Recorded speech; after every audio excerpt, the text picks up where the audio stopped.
今天给大家分享一个蒜苔新吃法。选蒜苔的时候，尽量挑选嫩一点的，去头去尾的蒜苔清洗干净，不需要切开。花生米用温水浸泡30分钟。洗净的胡萝卜切成片。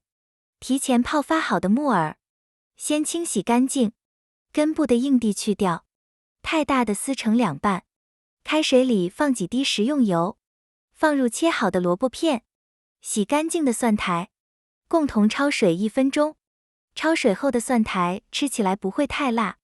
捞出来过一下凉水，然后把木耳也焯一下水，2-3分钟就可以。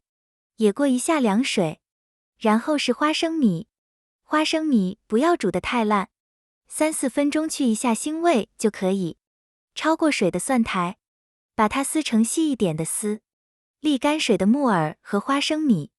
准备点小米椒、蒜末，烧至冒烟的花椒油浇在上面，1勺生抽，1勺味极鲜，2勺香醋，1勺白糖，少放点盐。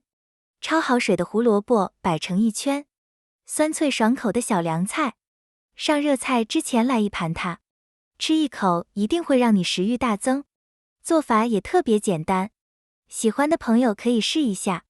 谢谢大家。